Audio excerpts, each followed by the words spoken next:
नमस्कार. येस, चलो पुन्हा एकदा सगळ्यांचं स्वागत. मी विपुल वाघमोडे. सर्वोदय अकॅडमीच्या आपल्या या ऑनलाईन प्लॅटफॉर्मला सगळ्यांचं स्वागत आहे. ओके, चर्चा आपली ही होती की आगामी येणारी पोलीस भरतीची जाहिरात, आणि ही जाहिरात खूप मोठी असू शकते. त्यामुळे या पोलीस भरतीला जे विषय तुम्हाला आहेत, म्हणजे मी हमेशा एक गोष्ट सांगतो की आता पुरवठा निरीक्षकची म्हणजे परीक्षा जी आहे ती तुम्हाला पाहायला मिळते. जे विद्यार्थी पुरवठा निरीक्षकची तयारी करतात किंवा एकंदरीत सरळ सेवेची तयारी तुम्ही करताय, मग काही लोकांनी कारागृहचा फॉर्म भरलेला असणार आहे, बरोबर ना? या सगळ्या पॉईंट ऑफ व्ह्यू लक्षात ठेवायचंय की तुम्ही या सरळ सेवेच्या पॅटर्नला पहिले समजून घ्या. याच्यामध्ये तुम्हाला मराठी असेल, इंग्रजी असेल, मॅथ रिझनिंग असेल, आणि काही पेपरला जसं की समजा पोलीस भरतीला मराठी आहे, अंकगणित बुद्धिमापन, आणि या ठिकाणी जीकेजीएस. जीकेजीएस हा सगळ्या एक्झामसाठी तुम्हाला सगळ्यात कठीण सब्जेक्ट वाटतो किंवा कठीण पोर्शन वाटतो. याचं कारणच हे की त्या जीकेजीएस मध्ये खूप सारे विषय त्यांनी मांडलेले आहेत, बरोबर ना? म्हणजे तुम्हाला जर पाहायला गेलं तर बघा, या ठिकाणी भूगोल पण मांडलेला आहे, बरोबर आहे की नाही? अर्थव्यवस्था पण मांडलेली आहे, ठीक आहे, जे आपण आज पाहणार आहोत, ठीक आहे. त्यानंतर बघा भूगोल, अर्थव्यवस्था, त्यानंतर राज्य व्यवस्था. ओके, ठीक आहे. मी राज्य व्यवस्था म्हटलं, राज्य घटना नाही म्हटलं. तुम्हाला या ठिकाणी लक्षात घ्या, राज्य व्यवस्था असेल. त्यानंतर तुम्हाला सामान्य विज्ञानाचं काही बेसिक घटक आहेत, हे सुद्धा विचारले जात असतात. आणि सगळ्यात महत्वाचा घटक जो आहे तो म्हणजे चालू घडामोडीचा घटक. ओके, आता आपण युट्यूबला खूप सारे सेशन हे चालू घडामोडीचे कंडक्ट करत असतो. हे सगळे सेशन जरा व्यवस्थित बघा. अगोदर ज्यांनी, पहिली गोष्ट, ज्यांनी युट्यूब चॅनल सबस्क्राईब केलं नसेल त्यांनी सगळ्यांनी चॅनल सबस्क्राईब करायचंय. आणि अगोदरचे काय काय व्हिडिओज आहेत हे सगळे चेक करा. तुमचं अख्खं वर्ष कव्हर होईल त्या व्हिडिओज मधून. तेवढे तरी एकदा प्लीज करा म्हणजे. ओके, सो हे सगळे विषय तुम्हाला यामध्ये आहेतच, येते लक्षात ना? ठीक आहे ना? सोबत तुम्हाला इतिहास आहे बघा या ठिकाणी, आणि या ठिकाणी समाज सुधारकांचा एक घटक या ठिकाणी तुम्हाला विचारला जात असतो. आता मला सांगा, हे जनरली तुम्हाला जर का प्रश्नांचा जर एक ताळमेळ जर बसवायचा झाला तर एक साधारणतः 25 प्रश्न, ओके, या ठिकाणी तुम्हाला पाहायला मिळत असतात. आता कधी कधी 25-50, म्हणजे याचं जे बजेट आहे, हे बजेट थोडक्यात तुम्हाला जर पाहिलं तर या ठिकाणी तुम्हाला प्रामुख्याने भूगोलावर जास्त प्रश्न विचारले जात असतात, राज्य व्यवस्थेवर, इतिहास आणि समाज सुधारकांवर प्रश्न, आणि काही 2-3 प्रश्न सामान्य विज्ञानावर, आणि 4-1 प्रश्न चालू घडामोडीवर. अर्थव्यवस्थेला मात्र बऱ्याच अंशी कधी कधी 2 प्रश्न, कधी कधी प्रश्नही विचारला जात नाही. अशा अनुषंगानं तुम्हाला या ठिकाणी गोष्टी ज्या आहेत त्या पाहायला मिळत असतात. आणि म्हणून जीकेजीएस हा पोर्शन तुम्हाला थोडासा चॅलेंजिंग वाटायला लागतो. हे साहजिक आहे. जिथं आपल्याला ह्या गोष्टी असं आहे की खूप मोठा सिलेबस आहे आणि मोजकच काहीतरी विचारणार आहेत, असं ज्या ठिकाणी होत असतं, त्या ठिकाणी ही गोष्ट आपल्याला चॅलेंजिंग वाटणं साहजिकच आहे.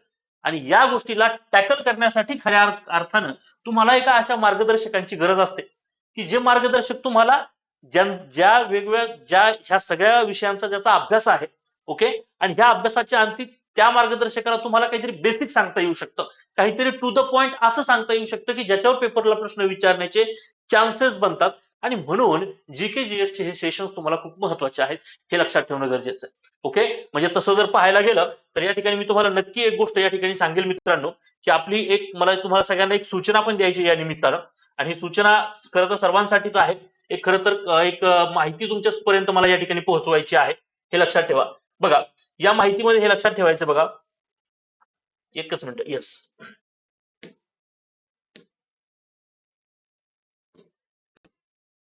बघा, ही जी आपली जाहिरात आहे किंवा ही जी आपली ऍड आहे, ही ऍड लक्षात ठेवायची. पोलीस भरतीच्या अनुषंगानं आपण ही बॅच मात्र किती रुपयात चालू करतोय माहितीये का? ही पोलीस भरती, कारण आम्हाला माहितीये की ग्रामीण भागातील तळागाळातील विद्यार्थी या ठिकाणी तयारी करतोय.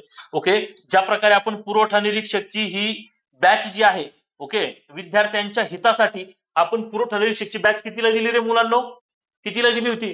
येस, अगदी बरोबर आहे. आपण फक्त 500 रुपयामध्ये पुरवठा निरीक्षक विद्यार्थ्यांपर्यंत प्रोव्हाइड केली. का बरं? आम्हाला स्वस्त देण्याची काही हौस आहे का? पण आम्हाला हे माहिती आहे की ग्रामीण भागातील तळागाळातील विद्यार्थी जो आहे ना, तो या ठिकाणी अतोनात तयारी करतोय, मेहनत करतोय. एकीकडे सरकारने वाढवलेली फीस, 900 रुपये फीस वाढवलेली आहे सरकारने. लक्षात घ्या, तुम्ही लक्षात घ्या. टीसीएस पॅटर्न असेल, आयबीपीएस पॅटर्न असेल, किंवा आता आगामी येणाऱ्या पोलीस भरतीचा कोणता एखादा पॅटर्न असेल, तुम्ही ही गोष्ट 100% लक्षात ठेवा की तुम्हाला फीस ही भयानक आहे. माझा विद्यार्थी त्या ठिकाणी गपगुमान सगळी फीस भरतो, बरोबर आहे ना? काय विचार करा, 900 रुपये ही गोष्ट सरकारला या ठिकाणी कळायला पाहिजे. 900 रुपये ही गोष्ट एका विद्यार्थ्यासाठी, एका स्ट्रगल करणाऱ्या माणसासाठी काय असते. कदाचित त्याचं 15 दिवसाची मेस येते, 15 दिवसाचं जेवण आहे त्याचं.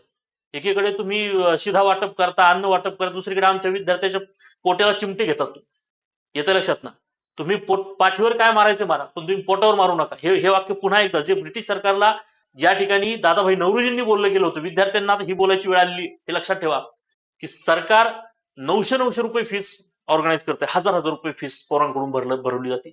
एकीकडे ह्या सगळ्या गोष्टी होत असताना सर्वोदय अकॅडमीचा हाच प्रयत्न आहे की एका माफक दरामध्ये, म्हणजे विचार करा आपली फीस पुरवठा निरीक्षकला 500 रुपये होती. आलं लक्षात ना? येतं लक्षात ना? फक्त 500 रुपये किंवा 500 एकंदरीत त्याच्यावर काही 14-15 रुपये जीएसटी म्हणून काहीतरी 514 513 रुपये फीस आपण त्या ठिकाणी ऑर्गनाईज केली होती. पोलीस भरतीच्या विद्यार्थ्यांसाठी सुद्धा अशाच माफक दरामध्ये ही फीस आपण या ठिकाणी ठेवलेली आहे. मात्र 699 रुपयामध्ये ही पोलीस भरतीची जी आहे ती या ठिकाणी बॅच तुम्हाला ऑर्गनाईज केली जाते. कारण या ठिकाणी तो जो सिलेबस आहे थोडासा तुम्हाला वेगळा आणि थोडासा तुम्हाला या ठिकाणी हे माहिती नाही अजून की नेमकं टीसीएस घेते की आयबीपीएस घेते की कोण घेते, बट या अनुषंगाने ही बॅच तुम्हाला असणार आहे हे देखील लक्षात ठेवायचं. ओके, ठीक आहे. तुमच्या अजून काही मागण्या असतील तर नक्की कळवा. पण या एवढ्या माफक दरामध्ये ही बॅच, म्हणजे जी तुमची फीस आहे त्या फीस पेक्षा सुद्धा कमी, जी तुम्ही एक्झाम फी भरणार त्यापेक्षा सुद्धा कमी दरामध्ये ही बॅच तुमच्यापर्यंत पोहोचवत आहोत. हे लक्षात घ्या. ज्या बॅच मध्ये सगळ्या गोष्टी आपण तुम्हाला अवेलेबल करून दिलेल्या आहेत. सगळा सिलेबस कव्हर होणार आहे. मराठी असेल, गणित बुद्धिमापन असेल, सामान्य ज्ञान असेल, चालू घडामोडी असेल, हा सगळा सब्जेक्ट त्याच्यामध्ये आपले कव्हर केले जाणार आहेत. हे देखील लक्षात ठेवायचं. लाईव्ह प्लस रेकॉर्ड स्वरूपाची ही बॅच असणार आहे. म्हणजे एका वेळेत ते लाईव्ह लेक्चर असतील ते जर पाहता आले तर अतिउत्तम, आणि जर समजा ते पाहता आले नाही तर मग ते रेकॉर्ड स्वरूपात बघा, किती वेळेस बघा, काही हरकत नाही. येतं लक्षात ना? येस. Okay okay. तर हे कधी पण लक्षात ठेवा. नाही नाही, काय होतं माहिती नाही, छान नाही, ते अशातला भाग नाही. मुद्दा हे लक्षात ठेवा की एक विद्यार्थी त्याच्यामध्ये, अहो विद्यार्थी 900 रुपये फीस भरतो, परत त्याच्यानंतर त्याचे जे एक्झाम सेंटर येतात ना, त्या एक्झाम सेंटरला सुद्धा तो विद्यार्थी तिकीट भरून, अहो काय अवघड अवस्था आहे त्या पोराची, काय सांगावं तुम्हाला. प्रत्येक विद्यार्थी या ठिकाणी तळमळ करतोय आणि एवढं सगळं होऊन परत घोटाळे होत आहेत.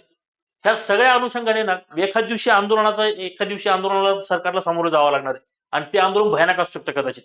हे लक्षात ठेवा. सरकारला अजूनही जाग येणं गरजेचं आहे. काही गोष्टी ट्रान्सपरंट असणं गरजेचं आहे. आणि करा ना, ट्रान्सपरन्सी ठेवा ना. विद्यार्थ्यांचे डायरेक्टली पेपर तुम्ही फ्लॅश करा, त्यांच्या अकाउंटला ते पेपर द्या.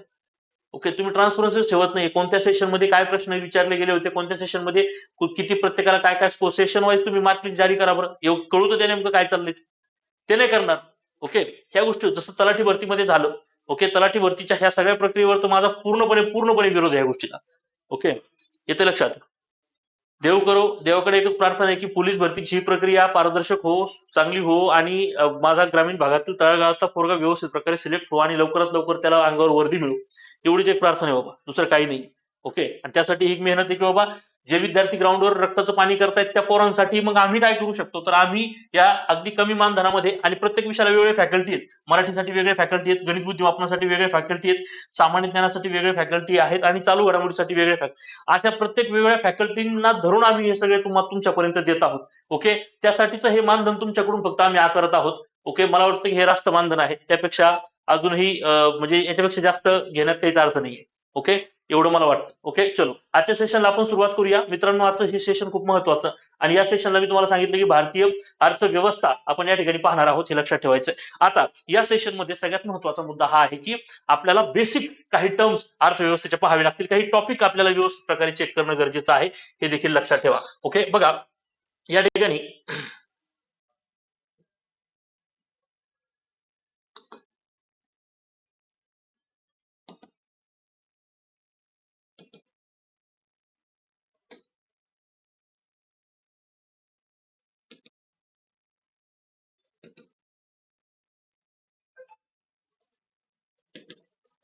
चलो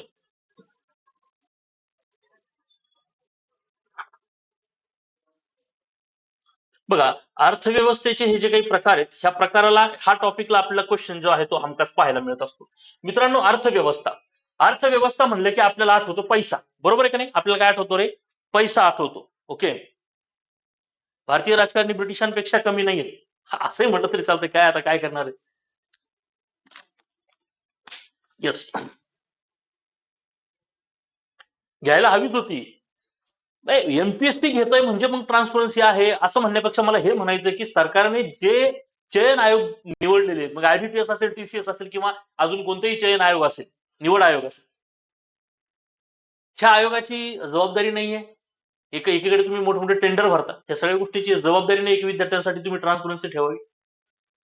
ओके, आणि ती ट्रान्सपरन्सी असणं हा आपला मूलभूत अधिकार आहे मला असं वाटतं, आणि त्यासाठी आपण आता इथून पुढे फाईट करणं गरजेचं आहे. कदाचित ती फाईट होईल. ओके, बाकी मग सरकारला काय करायचं ते करू द्या. ओके, विद्यार्थ्यांची पॉवर काय असते मग विद्यार्थी दाखवेल. Okay, yes.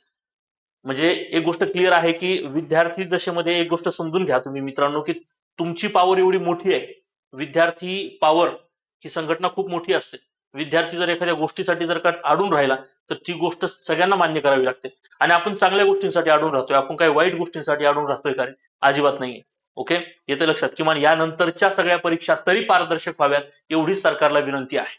ओके, चलो, येस. म्हणून तर म्हणतोय की सगळेजण पॉलिटिक्स करतायत आणि पोरांचं नुकसान होतंय ना, अशा कंडिशन मध्ये पोरांचं एकच, आपली सगळ्यांची एकच जबाबदारी. मी पण एक विद्यार्थी म्हणून तुम्हाला सांगतोय, आपली सगळ्यांची एकच जबाबदारी आहे. ती जबाबदारी म्हणजे कोणती माहितीये का? की ती जबाबदारी म्हणजे आपल्याला एवढा जबरदस्त स्कोर आणायचा या सगळ्या गोष्टींमध्ये ना, की तिथे काय करायचं ते करा, पण आपल्याला इथून बाहेर काढता नाही आलं पाहिजे.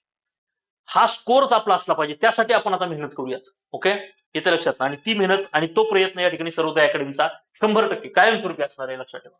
बघा, भारतीय अर्थव्यवस्था. मित्रांनो, अर्थव्यवस्था हा शब्द या ठिकाणी तुम्हाला माहिती असणं गरजेचं आहे. त्याच्यामध्ये राष्ट्रीय उत्पन्न, शेती, उद्योग, परकीय व्यापार, बँकिंग, लोकसंख्या, दारिद्र्य व बेरोजगारी, मुद्रा आणि राजकोषीय नीती, आणि सोबत शासकीय अर्थव्यवस्था, जसं काही लेखे आणि अर्थसंकल्प, या सगळ्या गोष्टींचा जो समावेश होतो, आणि लेखापरीक्षण, ह्या सगळ्या गोष्टींच्या समावेशनाला, ह्या सगळ्या गोष्टींच्या एकंदरीत सगळ्या गोष्टींना आपण या ठिकाणी काय म्हणू शकतो मित्रांनो, तर अर्थव्यवस्था असा याचा उल्लेख या ठिकाणी आपण सहज करू शकतो. ओके, आता बघा, या ठिकाणी सगळ्यात महत्वाचा मुद्दा काय आहे की अर्थशास्त्र म्हणजे काय. जिथं तुम्ही अर्थव्यवस्था हे पाहिलेली आहे, तिथं अर्थशास्त्र म्हणजे जसं की उत्पादन, विभाजन, विनिमय आणि उपभोग. म्हणजे एखादी गोष्ट तयार होण्यापासून ती गोष्ट अगदी फायनल, म्हणजे आपण त्याला म्हणूया की ए पासून ते अगदी झेड पर्यंत, म्हणजे शेवटपर्यंत त्या गोष्टीचे ज्या काही स्टेप्स आहेत त्या समजून घेणे, ते शास्त्र आहे, हे लक्षात घ्या. आणि हे सगळं व्यवस्थापन एक नियोजित असलं पाहिजे, यासाठी ह्या सगळ्या गोष्टी मॅनेज केल्या जातात. बघा, जसं की उत्पादन प्रक्रिया असेल, ओके, आता त्याच्यानंतर मग ती विभाजन होणं असेल किंवा डिस्ट्रीब्युशन असेल त्याचं, त्याच्यानंतर मग ते जे काही विनिमय आहे, आणि त्यानंतर आपण त्याला म्हणूया की जो शेवटचा टप्पा असतो तो उपभोगाचा टप्पा असतो. अर्थशास्त्रामध्ये किती टप्पे येतात किंवा अर्थशास्त्रामध्ये खालीलपैकी कोणकोणत्या गोष्टींचा समावेश होतो, असा जर का विचित्र प्रश्न कधी विचारण्यात आला तर एक ही स्लाइड तुम्हाला खूप महत्वाची आहे.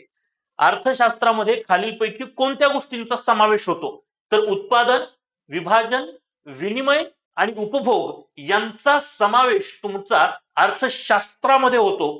तर अर्थव्यवस्थेमध्ये हे बाकी सगळे उपघटक तुम्हाला पाहायचे असतात, हे तुम्ही लक्षात ठेवणं गरजेचं आहे. Okay, yes. पुढचा महत्वाचा मुद्दा या ठिकाणी सगळ्यांनी लक्षात ठेवायचा आहे, अर्थव्यवस्थेचे प्रकार किती. आणि इथं पण तुम्हाला प्रश्न विचारला जात असतो. इथून आपल्याला अर्थव्यवस्थेची सुरुवात मित्रांनो खरं तर करायची असते, हे लक्षात ठेवणं गरजेचं आहे. अर्थव्यवस्थेचे प्रकार. मित्रांनो, अर्थव्यवस्थेच्या ह्या प्रकारामध्ये बघा, उत्पादक साधनांच्या मालकीनुसार, आता बघा, उत्पादक साधनांच्या मालकीनुसार बरं का, जे उत्पादक आहेत त्याच्या साधन कोणकोणते आहेत, जसं की समजा आपण त्याला म्हणूया की आता त्यात मी तुम्हाला अजून एक्सप्लेन करेलच. किंवा दुसरे प्रकार असतो तो म्हणजे विकास अर्थव्यवस्थेनुसार किंवा डेव्हलपमेंटच्या अनुषंगाने जर पाहिलं तर काही वेगळे प्रकार असतात. आणि दुसरं म्हणजे काय, तर या ठिकाणी जर का उत्पादक साधनांच्या हिशोबाने विचार केला तर त्या गोष्टी वेगळ्या असतात. आता जसं की समजा भांडवलशाही अर्थव्यवस्था, समाजवादी अर्थव्यवस्था आणि मिश्र अर्थव्यवस्था. मित्रांनो, हे शब्द आपण वारंवार ऐकत असतो, आणि तुम्हाला सगळ्यांना माहिती असेल की भारत हा मिश्र अर्थव्यवस्थेचा देश आहे, किंवा भारताने मिश्र प्रकारची अर्थव्यवस्था या ठिकाणी समाविष्ट केलेली आहे. हे सर्वांना या ठिकाणी माहिती असणार, बरोबर आहे का? येते लक्षात?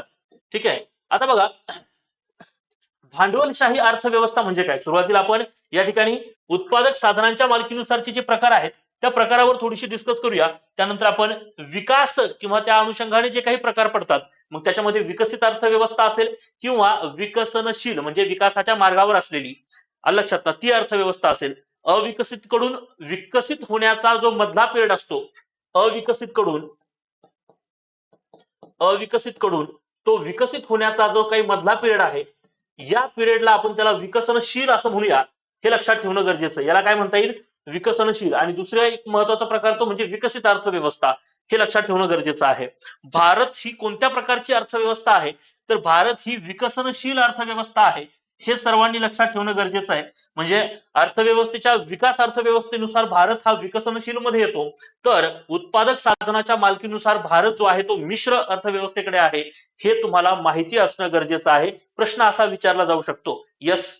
ओके. यस. काय म्हणतायत? Very good Tejaswini. Yes Rupali, very good. Yes Jitendra, very good. Good. चलो keep it up guys. Okay. चलो बघा, भांडवलशाही अर्थव्यवस्था. आता ही जी भांडवलशाही अर्थव्यवस्था आहे ती काय असते, तुम्हाला लक्षात आलं असेल. भांडवलशाही अर्थव्यवस्था, मित्रांनो, इतिहासामध्ये सुद्धा तुम्हाला 3-4 प्रकारच्या काही चळवळी पाहायला मिळाल्या असतील, की भांडवलशाही चळवळ असेल, त्यानंतर समाजवादी चळवळी असतील आणि साम्यवादी चळवळी असतील. असे शब्द आपण पाहिलेत की नाही? भांडवलशाही, समाजवादी, बरोबर ना? समाजवादी आणि साम्यवादी. लक्षात ना? पहिले भांडवलशाही समजून घेऊया आणि नंतर मग ते समाजवादी पण समजून घेऊया. आणि एकदा समाजवादी कळालं की मी तुम्हाला प्रश्न विचारेल की साम्यवादी म्हणजे नेमकं काय. आणि तो काही जास्त मोठा फरक नाहीये, छोटासा फरक आहे समाजवाद आणि साम्यवादामध्ये. हे सुद्धा तुम्हाला समजणं गरजेचं आहे. ओके. चला बघा, या ठिकाणी सगळ्यांनी लक्षात घ्यायचंय, भांडवलशाही अर्थव्यवस्था म्हणजे नेमकं काय आणि ती कोणकोणत्या देशानं ती भांडवलशाही अर्थव्यवस्था जी आहे ती स्वीकारली, ते बघूया. जसं की समजा अमेरिका हा देश आहे, आणि हे खूप महत्वाचा डेटा आहे, प्रश्न विचारला जाईल. अमेरिका हा देश आहे, फ्रान्स, जर्मनी, युरोपियन देश असतील काही, आणि त्यानंतर जपान, अशी काही राष्ट्र आहेत. ह्या राष्ट्रांनी भांडवलशाही मानलेली आहे किंवा भांडवलशाही अर्थव्यवस्था त्यांनी स्वीकारलेली आहे, आणि त्या पद्धतीने त्यांची अर्थव्यवस्था वर्कआउट होत असते. हे तुम्ही सगळ्यांनी लक्षात ठेवणं गरजेचं आहे. याच्यामध्ये काय महत्वाचं आहे किंवा भांडवलशाही अर्थव्यवस्थेचे महत्वाचे फीचर कोणकोणते आहेत रे? जसं आपल्या मोबाईलला फीचर असतात, लॅपटॉपला फीचर्स असतात, कम्प्युटरला फीचर असतो, आहे की नाही? तसं त्या वैशिष्ट्य किंवा ते फीचर्स नेमके काय आहेत बघा. तर भांडवलशाही अर्थव्यवस्थेचे वैशिष्ट्य किंवा फीचर्स मध्ये ही ग्राहक सार्वभौम असलेली अर्थव्यवस्था आहे किंवा ग्राहकांवर डिपेंड असलेली अर्थव्यवस्था आहे. म्हणजे बघा बरं का, ही गोष्ट ज्यावेळेस या ठिकाणी येते त्यावेळेस त्या ठिकाणी त्या मागणीला खूप महत्व असतं बरं का. म्हणजे ग्राहक काय मागणी करतोय तेच प्रोड्यूस करायचं. ग्राहक जी मागणी करतोय त्याचंच उत्पादन जास्त झालं पाहिजे. येतं लक्षात ना? इथं फक्त त्या ग्राहकाचा विचार केला जातो, ना की समस्त समाजाचा किंवा समूहाचा.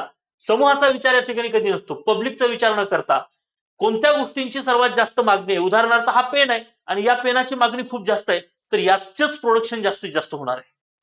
तुम्ही हे लक्षात घ्या. आलं लक्षात ना? खरं तर हा पेन याच्यापेक्षा सुद्धा महत्वाची ही गोष्ट असते की समाजामध्ये जे काही स्तर आहेत, म्हणजे मग पैशाचे इकॉनॉमिकल स्तर जर विचारले किंवा पैशाच्या अनुषंगाने जर का स्तरांचा विचार केला, तर काही श्रीमंत वर्ग आहे, काही मध्यम वर्गात सुद्धा आता टाईप पडतात वेगवेगळ्या. हा, आलं लक्षात ना? म्हणजे आपण त्याला म्हणूया की lower middle class, middle middle class आणि हायर मिडल क्लास. मग ते मिडल क्लासची जी काही जनता असेल ती आणि एकदम लोअर क्लासची जनता असेल. मग हे जे काही इकॉनॉमिकल जे काही टाईप पडतात, त्यासाठी ज्यावेळेस तुम्ही भांडवली अर्थव्यवस्थेकडे बघत असता, भांडवलशाही अर्थव्यवस्थेकडे, नीट समजून घ्या मी काय सांगतोय ती. ती अर्थव्यवस्था या सगळ्या या सगळ्या टप्प्यांकडे अजिबात बघत नसते. त्या अर्थव्यवस्थेला एकदम उच्च व्यक्ती किंवा मिडियम मिडल क्लास असेल किंवा लोअर क्लास असेल, याच्याशी त्याला घेणं देणं नसतं. त्याला हे महत्वाचं असतं की मार्केटमध्ये नेमकं काय आहे किंवा मार्केट आधारित असलेली ही व्यवस्था आहे. मार्केट काय सांगतंय त्याच्यावरच ही अर्थव्यवस्था खेळत असते. हे तुम्ही लक्षात ठेवणं गरजेचं आहे. म्हणून म्हटलं की या ठिकाणी ग्राहक जो आहे, मग तो कुठलाही असेल, मग तो ग्राहक इथला असेल, इथला असेल किंवा इथला असेल. इथला तर ग्राहक नसतोच कधी. इथला ग्राहक किंवा इथला ग्राहक असेल. या ठिकाणी ही ग्राहक केंद्रीय अर्थव्यवस्था आहे असं म्हटलं तरी चालेल. त्यालाच भांडवलशाही अर्थव्यवस्था म्हणतात. शासनाचा हस्तक्षेप या ठिकाणी खूपच कमी असतो किंवा या ठिकाणी मार्केट ओरिएंटेड सगळ्या गोष्टी असल्यामुळे या ठिकाणी शासन हस्तक्षेप जो आहे तो खूप कमी असतो. कम्पॅरेटिव्हली समाजवादी अर्थव्यवस्थेमध्ये जा, इथं तुम्हाला शासनाचा हस्तक्षेप खूप मोठा दिसतो. काही गोष्टी तुम्हाला सार्वजनिक अनुषंगाने कराव्या लागत असतात आणि त्या अनुषंगाने शासन हमेशा हस्तक्षेप करत असतं, हे देखील लक्षात ठेवत चला. तर दुसरीकडे या ठिकाणी अंतर्गत शांतता आणि सुव्यवस्था यांचे व्यवस्थापन ही या ठिकाणी सरकारची मुख्य भूमिका असते, हे लक्षात ठेवा. ना की त्या मार्केटमध्ये किंवा ते मार्केट हँडल करणे. मार्केट हे पूर्णपणे ग्राहकांवर डिपेंड असतं. तर सरकारची जबाबदारी या ठिकाणी फक्त अंतर्गत शांतता आणि सुव्यवस्था एवढीच असते, हे लक्षात ठेवणं गरजेचं आहे. या ठिकाणी नफ्याला जे आहे ते खूप मोठं प्राधान्य दिलं जात असतं बरं का. प्रॉफिट, नफा, या गोष्टीला जास्तीत जास्त प्राधान्य या ठिकाणी. मी म्हटलं ना की जिथं तुमची मागणी वाढलेली असते, उदाहरणार्थ हा पेन आहे, बरोबर आहे का? हा पेन आहे, हा आता 10 रुपयाला आहे. आलं लक्षात? आता उदाहरणार्थ हे 100 पेन असे माझ्याकडे आहेत आणि हे 100 पेन आहेत आणि समजा हे पेन 50 व्यक्तींना पाहिजेत, तर मी तर 10लाच विकेन. आता हे पेन माझ्याकडे 100 आहेत आणि 200 व्यक्ती आहेत माझ्याकडे ज्यांना हा पेन पाहिजे. माझ्याकडे जेवढे व्यक्ती आहेत त्याच्यापेक्षा सुद्धा पेनांची संख्या कमी आहे. अशा वेळेस याला काय म्हणता येईल की पेनाची मागणी वाढलेली आहे आणि प्रोडक्शन कमी, त्यावेळेस पेनाची किंमत वाढली जात असते. हे तुम्ही कधी पण लक्षात ठेवा. ओके, म्हणजे मागणी आपण त्याला म्हणूया की मागणी आणि पुरवठा याच्यावर बऱ्यापैकी किमती ठरतात बरं का. असं म्हटलं तरी काही वावगं ठरणार नाही. तुमची मागणी किती आणि तुमचा पुरवठा किती याच्यावर मार्केट चालतं, हे तुम्ही लक्षात ठेवा. ओके, आणि त्याच्यावर सुद्धा रोजंदारी आणि बेरोजगारी आपण त्याला म्हणूया की रोजगार आणि बेरोजगार हा प्रकार सुद्धा त्याच्यावर डिपेंड आहे. मी तुम्हाला सांगेल रोजगाराच्या वेळेस काय असतं ते. हा प्रकार तर पहिले समजून घ्या. ओके, म्हणजे एक साधारण जर का चक्र तुम्हाला समजून घ्यायचं असेल, बेसिक चक्र, तर या ठिकाणी मी नक्की तुम्हाला सांगेल की उदाहरणार्थ एखादी वस्तू आहे, या वस्तूची मागणी ही लक्षात ठेवायची बघा. ही वस्तू आहे, ही वस्तू ज्या वेळेस ह्या वस्तूची मागणी काय होते रे, ही मागणी ज्यावेळेस प्रचंड प्रमाणात वाढते त्यावेळेस आपोआप तिचं काय वाढलं पाहिजे रे, प्रोडक्शन सुद्धा वाढलं पाहिजे. आलं लक्षात ना? म्हणजे तिचं उत्पादन आपण त्याला म्हणूया की हे उत्पादन जे आहे ते उत्पादन सुद्धा वाढलं पाहिजे आणि ते वाढतच म्हणजे, कारण मार्केट जगतं ना त्या अनुषंगाने. मग आता ह्या वस्तूची मागणी वाढली म्हणून उत्पादन वाढलं, अशी कंडिशन जर असेल तर या ठिकाणी रोजगार कसा असेल रे, मला सांगा बरं. या ठिकाणी रोजगार कसा असेल मला सांगा. रोजगार या ठिकाणी कसा असू शकतो, जरा उत्तर द्या बरं. यस,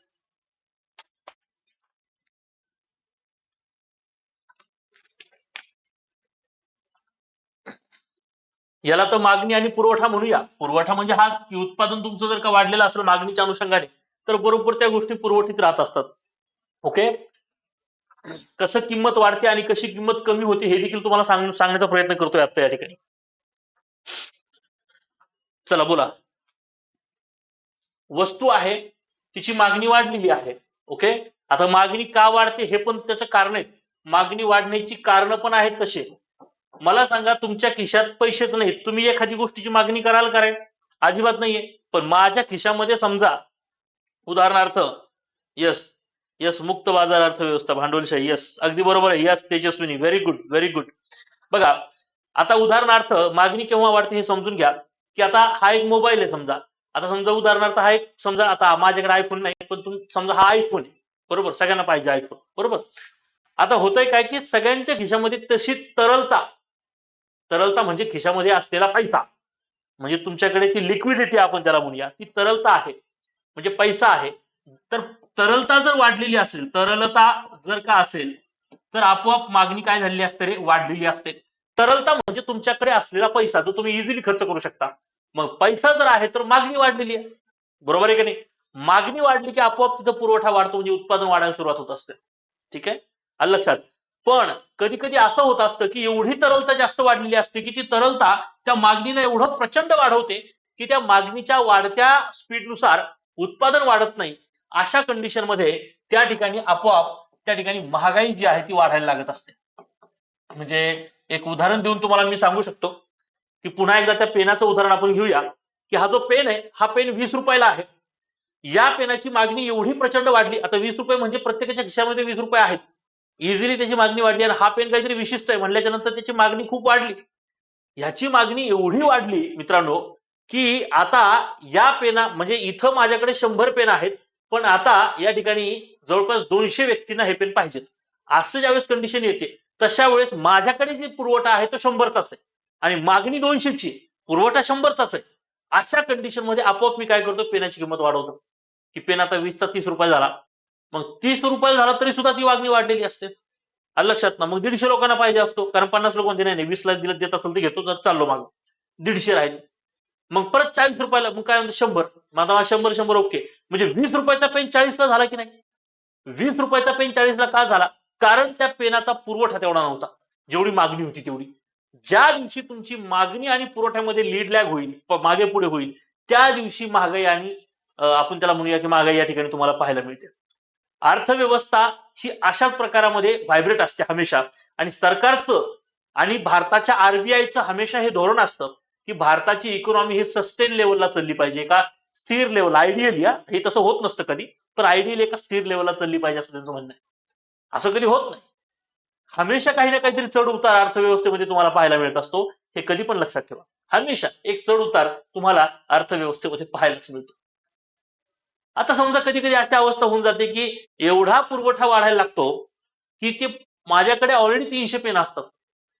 ओके, आलं लक्षात ना, आणि मला ते खपवायचे असतात. मागणी 100चीच आहे. मग मी काय करतो, 20 रुपयाचा पेन 15 वर करतो, 15 रुपयाला घ्या बाबा.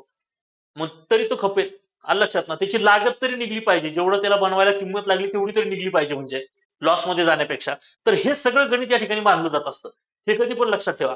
ओके, तर एकदा वस्तू, आता मला सांगा, एकदा वस्तूंची मागणी वाढली की पुरवठा वाढायला सुरुवात होतो. अशा कंडिशन मध्ये रोजगार जो आहे तो बऱ्यापैकी सस्टेन राहतो, रोजगार वाढायला सुरुवात होत असते. ज्या दिवशी तुमची मागणी घटायला सुरुवात होत असते, ज्या दिवशी तुमची मागणी घटते, मागणी घटली की पुरवठा घटतो, पुरवठा घटला की बेरोजगारी वाढते. एकंदरीत ते इनडायरेक्टली त्याचा इम्पॅक्ट तसा आहेच. हे गणित सर्वांना कळालं का? हे सूत्र, हे टेक्टिक, हे जे काही टॅक्टिक्स आहेत, ह्या टॅक्टिक्स तुम्हाला कळाल्या का सगळ्यांना? येस.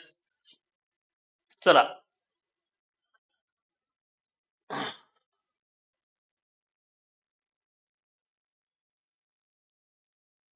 येस. मागणी वाढली की उत्पन्न वाढतं, आणि उत्पन्न वाढले की रोजगार. Yes, very good. तर हे चक्रच आहे. हे चक्र कधी पण लक्षात ठेवा. आता रोजगारावर तेवढा डायरेक्ट इफेक्ट होत नाही, पण इनडायरेक्टली का होईना पण थोडंफार ते इफेक्ट त्याच्यामध्ये असतोच ना. उत्पादन करताय म्हणजे तिथं तुम्हाला सगळ्या रोज, तिथं पब्लिक लागेल, तिथं मशिनरीज लागेल, सगळ्या गोष्टी लागेल, तिथं थोडंफार का होईना पण रोजगार वाढतोच वाढतो. हे लक्षात ठेवणं गरजेचंच आहे. ओके, तर हे अशा प्रकारामध्ये काहीतरी हे गणित असतं. भांडवलशाही अर्थव्यवस्थेमध्ये हे सगळं जे आहे ते ग्राहकांवर केंद्रित असतं. ग्राहकांवर केंद्रित असतं म्हणजे मागणीवर केंद्रित असतं. हे तुम्ही लक्षात ठेवणं गरजेचं आहे, कारण मागणी करणारा ग्राहक ग्राहकच आहे. मागणी करणारा काय मालक नसतो, मागणी करणारा ग्राहक असतो. आता कळलं, भांडवलशाही अर्थव्यवस्थेमध्ये मागणीवर सगळं डिपेंड असतं. असं जरी कधी विचारलं तरी कन्फ्युज व्हायचं नाही.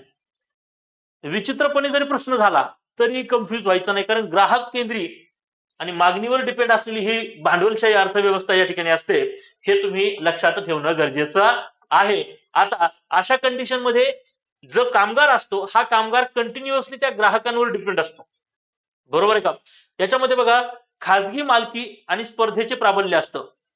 आलं लक्षात ना, खाजगी मालकी आणि स्पर्धेचं प्राबल्य या ठिकाणी खूप जास्त असतं. मी तुम्हाला म्हटलं ना की हा पेन एका कंपनीने, XYZ कंपनीने बनवला, याच ताकदीचा पेन दुसऱ्या कंपनीने बनवला की आपोआप त्याच्या किमतीमध्ये तुलना व्हायला सुरुवात होत असते. हे कधी पण लक्षात ठेवा. या ठिकाणी एक प्रकारची स्पर्धा तुम्हाला हमखास पाहायला मिळते. ज्याच्याकडे क्रय शक्ती जास्त असते त्यालाच वस्तू आणि सेवांचे वितरण केले जाते, हे देखील लक्षात ठेवणं गरजेचं आहे. अशा प्रकारे ही भांडवलशाही अर्थव्यवस्था वर्कआउट होत असते. किंमत ठरवण्याची पूर्ण प्रक्रिया ही मुक्तपणे असते.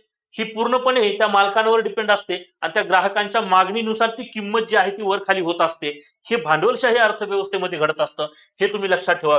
ह्या किमती ठरवण्यामध्ये सरकारचा काही एक वाटा नसतो भांडवलशाही अर्थव्यवस्थेमध्ये. आणि मी पहिल्यांदा सांगितलं मित्रांनो, भांडवलशाही अर्थव्यवस्था जी आहे ही खऱ्या अर्थानं बऱ्याच वेळेस तुम्हाला कशी दिसते रे, या ठिकाणी सरकारचं जे इंटरफेरन्स आहे ते खूप कमी आहे. हे तुम्ही लक्षात ठेवणं गरजेचं आहे. यालाच म्हणून या ठिकाणी याला मुक्त किंवा हस्तक्षेप विरहित किंवा बाजारावर आधारित अर्थव्यवस्था असं सुद्धा म्हटलं जातं. भांडवलशाही अर्थव्यवस्थेला खालीलपैकी कोणकोणत्या नावाने ओळखतात रे? तर भांडवलशाही अर्थव्यवस्थेला मुक्त अर्थव्यवस्था म्हणून सुद्धा ओळखलं जातं, हस्तक्षेप विरहित अर्थव्यवस्था म्हणून सुद्धा ओळखलं जातं, आणि बाजार अर्थव्यवस्था म्हणून सुद्धा ओळखलं जातं. अशा प्रकारे तुम्हाला भांडवलशाही अर्थव्यवस्थेचे काही पैलू लक्षात ठेवणं गरजेचं आहे. कळालं इथपर्यंत सर्वांना? यस, सगळेजण माझ्या सोबत आहेत का? चला रे, सगळेजण क्लिअर आहेत? सगळ्यांना क्लिअर आहे का? ओके, चलो.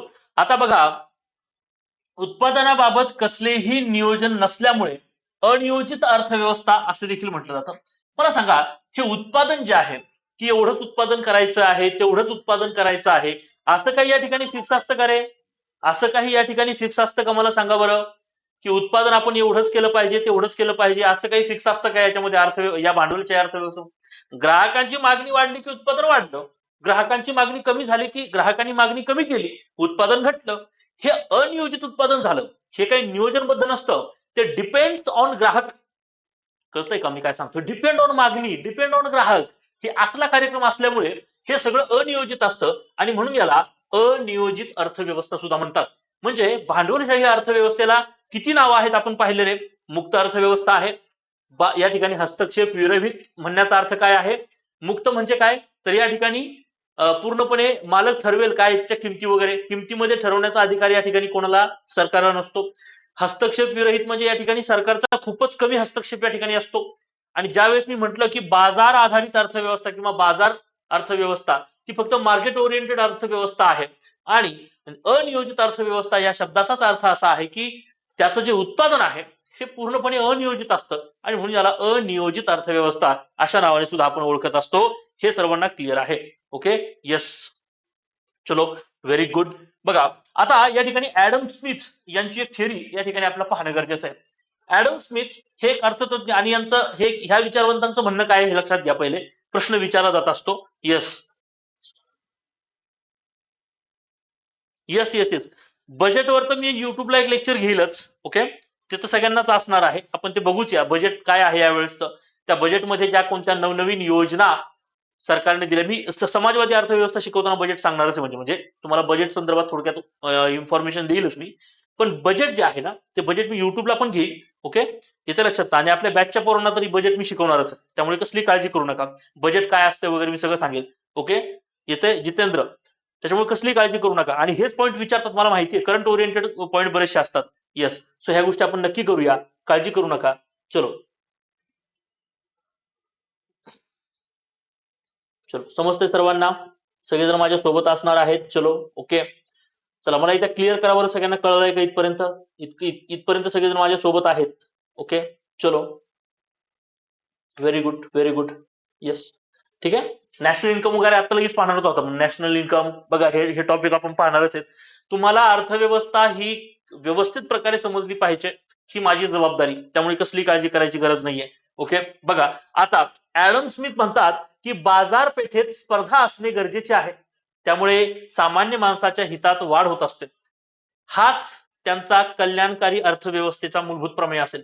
जर भांडवलशाही अर्थव्यवस्था असेल तर ऍडम स्मिथ यांचं म्हणणं असं आहे की ऍडम स्मिथ म्हणतायत की बाजारपेठेमध्ये एक प्रकारची स्पर्धा असणं गरजेचं आहे. ओके, ज्या स्पर्धेमध्ये आपण त्याला म्हणूया की एकमेका ज्या प्रोडक्ट आहेत, ज्या वस्तू आहेत, ती कम्पेअर होणं गरजेचं आहे. त्यामुळे आपोआप ग्राहकांना काय हवंय, ग्राहकांना अजून कम्फर्ट काय हवंय हे देऊ शकतात. उदाहरणार्थ, एक उदाहरणादाखल मी जे उदाहरण देतोय हे काही सिरियसली घेऊ नका, बट हे उदाहरण आहेत की उदाहरणार्थ बघा, मारुती सुझुकीची कंपनीची गाडी असेल आणि दुसरीकडे टाटा कंपनीची गाडी आहे. आता बऱ्यापैकी लोक टाटा कंपनीच्या गाडीकडे वळालेत. याचं कारण असं आहे की टाटा कंपनी आता ग्राहक केंद्रित, म्हणजे आपण त्याला म्हणूया की प्रॉपरली त्यांनी ग्राहकांना काय हवंय, कसं कम्फर्ट हवंय, गाडीच्या किमती ग्राहक कितपर्यंत सस्टेन करू शकतो, ह्या सगळ्या गोष्टींचा प्रॉपर अभ्यास आणि अंदाज घेऊन त्यांनी चांगल्या चांगल्या गाड्या या ठिकाणी रोडवर उतरवलेल्या आहेत. तर दुसरीकडे ग्राहकांची सेफ्टी हा सगळ्यात मोठा विचार टाटाने केला आणि त्या अनुषंगाने त्यांनी ते वर्कआउट केलंय. आता आपोआपच काय झालेलं आहे, तर त्याच किमतीत जर का समजा उदाहरणार्थ मारुती सुझुकीच्या गाड्या त्याच किमतीत एखादी गाडी जर मला टाटाची मिळत असेल तर मी ऑब्व्हियसली टाटाची गाडी घेणार, कारण मला त्याच्यामध्ये जास्तीत जास्त फीचर्स आणि सेफ्टी मला जास्तीत जास्त मिळते. ग्लोबल इनकॅप मध्ये या गाड्या बऱ्यापैकी चांगल्या रेटिंग मध्ये असतात. हे ज्यावेळेस मला लक्षात यायला लागतं त्यावेळेस आपोआपच मी टाटा गाडीकडे शिफ्ट होतो. किंमत तीच असते पण त्याच्यामध्ये अजून बेनिफिट मिळतो. म्हणजे इथं बेनिफिट कोणाचा झाला, इथं फायदा कोणाचा झाला, इथं फायदा झाला ग्राहकांचा. येतंय का लक्षात. त्यामुळे हे कधी पण लक्षात ठेवणं गरजेचं आहे. बघा बरं का, इथं फायदा होतो ग्राहकांचा. हालाकी उदाहरणार्थ एक उदाहरण दाखल समजून घ्या. 5 लाखाची एखादी समजा 8 लाखाची एखादी गाडी आहे सुझुकीची. ओके, आणि 8 लाखाची एखादी गाडी आहे टाटाची. आपोआपच काय व्हायला लागतं की व्यक्ती ज्यावेळेस कम्पेअर करायला लागतो की सुझुकी व टाटा घेऊ, तर टाटा आणि सुझुकी याच्यामध्ये कम्पेअर होत असताना मग त्या गाडीचा सगळा विचार केला जातो की त्या गाडीमध्ये सेफ्टी किती आहे, कम्फर्ट किती आहे, इनर स्पेस त्याच्यामध्ये किती आहे. येते लक्षात ना. ओके, त्याचं मेंटेनन्स किती पडणार आहे, त्याची सर्व्हिस कॉस्ट किती असणार आहे, या सगळ्या गोष्टींचा विचार होत असतो. मायलेज किती आहे ह्या गोष्टींचा विचार होतो. ओके, तर दुसरीकडे मग ह्या सगळ्या गोष्टींचा कम्पेअर करून मग तो ग्राहक काय करतो, एक गाडी सिलेक्ट करतो. हे सगळं करत असताना जी ओनर कंपनी आहे, जे प्रोड्यूस करतायत, त्यावेळेस ते प्रोडक्शन करत असताना विचार हे करत असतात की ह्याच किमतीमध्ये मला ग्राहकाला अजून चांगलं काय देता येऊ शकतं. इथं खऱ्या अर्थाने ही जी स्पर्धा आहे, ही स्पर्धा बाजारपेठेमध्ये ही स्पर्धा असणं गरजेचं आहे असं ऍडम स्मिथ म्हणतात. आणि तेच खऱ्या अर्थानं कल्याणकारी अर्थव्यवस्थेचा मूलभूत प्रमेय आहे असं यांचं म्हणणं आहे. हे लक्षात ठेवा. ओके, प्रश्न असा विचारला जाऊ शकतो की ऍडम स्मिथ यांच्या म्हणण्यानुसार कल्याणकारी अर्थव्यवस्थेचा मूलभूत प्रमेय काय आहे, तर बाजारपेठेमध्ये स्पर्धा असणे. ओके, ही जी काही टर्म्स आहे किंवा बाजारपेठेमध्ये स्पर्धा ज्या दिवशी असते किंवा ज्या वेळेस असते त्यावेळेस खऱ्या अर्थाने ती कल्याणकारी अर्थव्यवस्था मानली जाऊ शकते, असं ऍडम स्मिथ यांचं म्हणणं आहे. हे तुम्ही स्पष्टपणे डोक्यात फिट करून घ्या. पहिले प्रश्न असा सुद्धा विचारला जाऊ शकतो. ओके, तर दुसरीकडे बघा, भांडवलशाही अर्थव्यवस्थेचे दोष आपण बघूया. आतापर्यंत आपण त्याचे फीचर्स पाहिलेत, आता आपण थोडक्यात त्याचे दोष बघूया. बघा, हे आर्थिक सत्तेचं विकेंद्रीकरण असणारी अर्थव्यवस्था आहे. नफा जास्त आणि वेतन कमी असणारी अर्थव्यवस्था आहे, हे लक्षात ठेवायचं. इथं प्रत्येक कंपनी स्वतःचा जास्तीत जास्त प्रोडक्शन करताना नफा जास्तीत जास्त बघणार आहे. ओके, या ठिकाणी सगळ्यात महत्वाचा मुद्दा आहे की अनियोजित असल्यामुळे या ठिकाणी कदाचित बेकारी किंवा बेरोजगारी, या ठिकाणी म्हणायचंय बेरोजगारी या ठिकाणी वाढण्याचे चान्सेस बऱ्यापैकी आहेत, हे लक्षात घेणं गरजेचं आहे. ओके, त्यानंतर बघा, आर्थिक विषमतेमध्ये या ठिकाणी खूप मोठी वाढ होऊ शकते. एक गट असा असतो की खूप श्रीमंत असतो, तो इझिली सगळ्या गोष्टी इझिली परचेस करू शकतो. मात्र हा गट काहीच गोष्टी परचेस करू शकतो आणि ह्या गटाला पूर्णपणे काही गोष्टी ज्या आहेत, जसं की समजा जे काही बेसिक नीड्स आहेत, ह्या बेसिक नीड्स सुद्धा या ठिकाणी त्याला परवडणाऱ्या नसतात. भांडवलशाही अर्थव्यवस्थेमध्ये या ठिकाणी कुठेही त्या, आपण त्याला म्हणूया की समाजाचा विचार, होलसेल ह्या सगळ्या समाजाचा विचार केला जात नाही, तर इथं फक्त ग्राहकांचा विचार केला जातो, हे लक्षात घ्या. ओके, समजतंय तुम्हाला? ठीक आहे. हे कधी लक्षात, उदाहरणार्थ एसीचा, आता उन्हाळा आलेला आहे, तर हा वर्ग एसी इझिली परचेस करू शकतो. हा या वर्गातला काहीच वर्ग एसी घेईल, पण तो हप्त्याने घेईल, ईएमआय भरून घेईल. हा वर्ग एसी घेऊच शकत नाहीये. ठीक आहे, कम्फर्ट. ठीक आहे ना, हे लक्षात घ्या. सो आता उदाहरणार्थ समजून घ्या की पिझ्झाचं प्रोडक्शन खूप जास्त आहे, इथे इझिली पिझ्झा अफोर्ड करू शकतात, इथे कधी कधी पिझ्झा खाऊ शकतात, यांच्या आयुष्यात सुद्धा यांना पिझ्झा खायला भेटणार. ठीक आहे ना, हे घेणं, हे कधी पण लक्षात ठेवणं गरजेचं आहे. Okay, yes. चलो, आता बघा, या ठिकाणी आर्थिक विषमतेमध्ये वाढ आहे. कामगार कल्याण, पर्यावरण, गरिबी यांचा विचार याच्यामध्ये केला जात नाही. केला जातो का? नाही, कारण ही फक्त आणि फक्त ग्राहकांचा विचार करते आणि तो ग्राहक कुणी असो. ठीक आहे,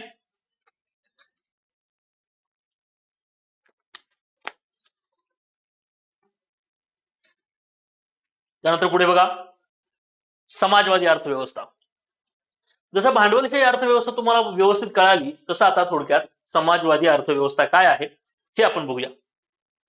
येस, सामाजिक व आर्थिक, सामाजिक म्हणण्यापेक्षा आर्थिक दरी खूप मोठी वाढते बरं का दर्शन. सामाजिक तर वाढते, बट सगळ्यात प्रायोरिटीने कोणती, तर आर्थिक विषमता ही खूप मोठी असते, हे समजून घ्या. भांडवलशाही अर्थव्यवस्थेमध्ये आर्थिक विषमता खूप मोठ्या प्रमाणात वाढायला सुरुवात होते. आता थोडक्यात आपण समाजवादी अर्थव्यवस्था जी आहे ती पाहूया. बघा, समाजवादी अर्थव्यवस्थेमध्ये जे देश इन्क्लूड केले जातात, मला सांगा, भांडवलशाही अर्थव्यवस्थेमध्ये कोणकोणते देश होते? भांडवलशाही अर्थव्यवस्थेमध्ये आपण पाहिलं युरोपियन देश, आपण पाहिलं अमेरिका, आपण पाहिलं जापान. ठीक आहे, हे सगळे देश जे होते ते तुम्हाला भांडवलशाही अर्थव्यवस्थेमध्ये पाहायला मिळाले. तर आता या ठिकाणी समाजवादी अर्थव्यवस्थेमध्ये तुम्ही कोणकोणते देश पाहू शकता, तर मित्रांनो, रशिया आहे, क्युबा आहे, चीन, ही राष्ट्र या ठिकाणी समाजवादी राष्ट्र मानले जातात किंवा समाजवादी अर्थव्यवस्था अडॉप्ट करणारे राष्ट्र मानले जातात. आता इथे चीन कसं आलंय मला माहिती नाही, पण तरी सुद्धा रशिया, क्युबा, चीन. ओके, समाजवादी अर्थव्यवस्था म्हणजे नेमकं काय हे थोडक्यात बघा. उत्पादनाच्या साधनावर शासन मालकी असते.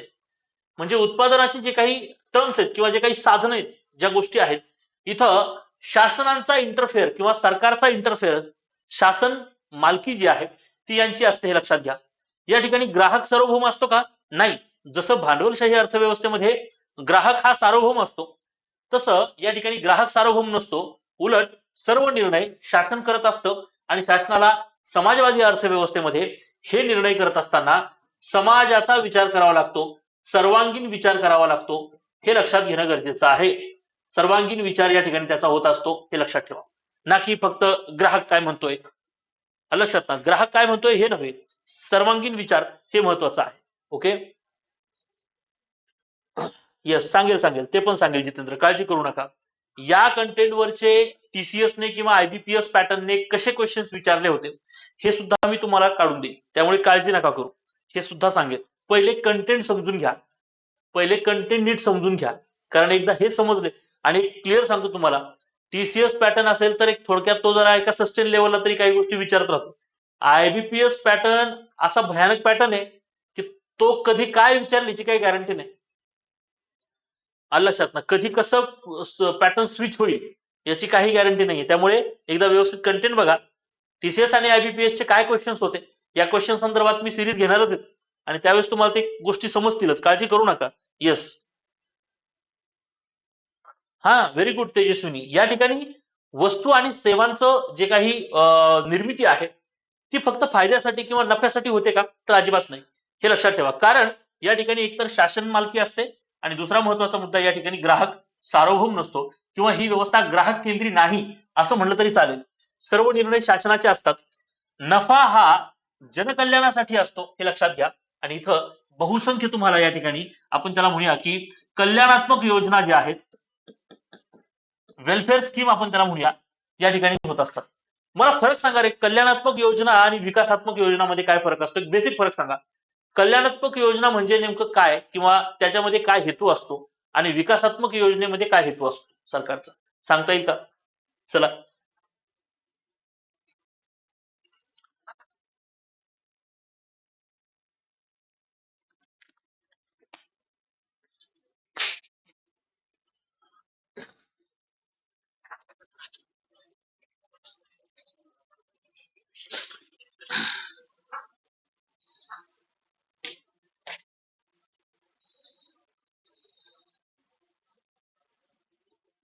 येस, बोला. काय हेतू असू शकतो बरं याच्यामध्ये? कल्याणात्मक जे असतात, जसं की समजा तुम्ही कधी असं ऐकलंय का रे, बालकांचे कल्याण, असा कधी शब्द ऐकलाय सरकारी योजनेमध्ये? कधी कधी असं ऐकलंय का, बाल कल्याण योजना, असा कधी शब्द ऐकलाय का, बाल कल्याण? ऑप्शन मध्ये सुद्धा बघा इलिमिनेट होत असतात ऑप्शन ह्याच बेसिक नॉलेजवर. ओके, हा. येस, विकासात्मक योजना आहे स्किल डेव्हलपमेंट. याचा अर्थ काय असतो की सरकार त्याच गोष्टींवर विकासात्मक योजना राबवत असतं ज्या गोष्टीतून सरकारला भविष्य काळामध्ये काही ना काहीतरी इनपुटची गरज असते. जसं की बाल विकास योजना किंवा बालकांचा विकास व्हावा या अनुषंगाने, कारण तीच बालकं भविष्यात देशाचे नागरिक असणार आहेत. लक्षात, आणि तेच भारतीय अर्थव्यवस्थेमध्ये हातभार देणार आहेत. तर कुठे ना कुठेतरी तेच टॅक्स पे करणार आहेत, त्याच गोष्टी ते करणार आहेत.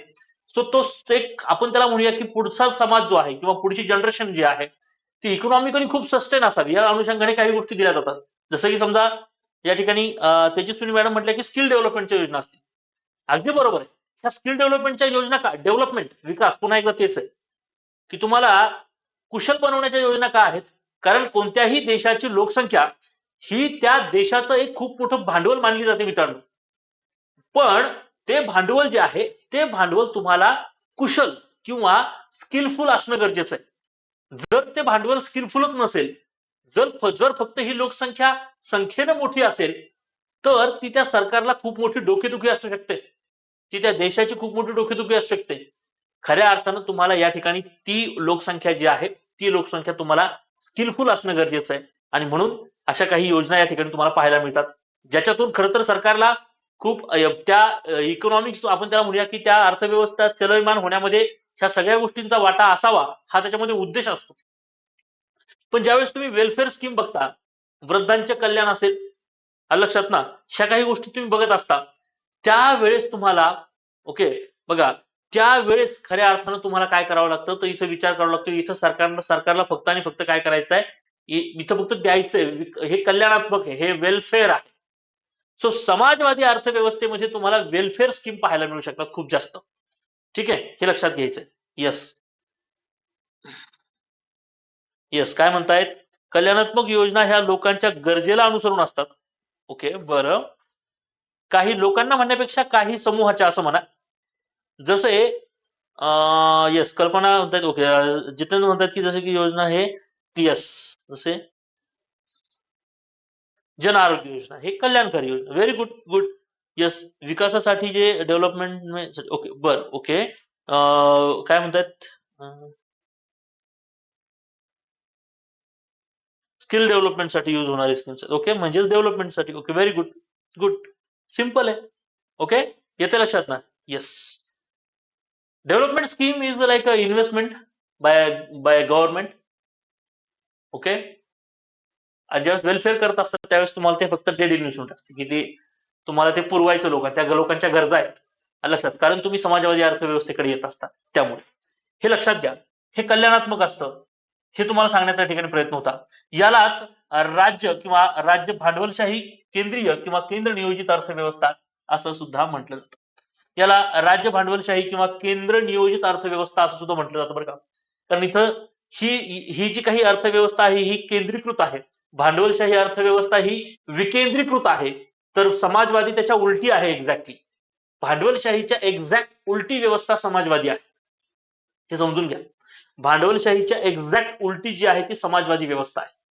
भांडवलशाही ग्राहक केंद्रीय आहे, समाजवादी ही ग्राहक केंद्रीय अजिबात नाहीये, ती समाज केंद्रीय आहे.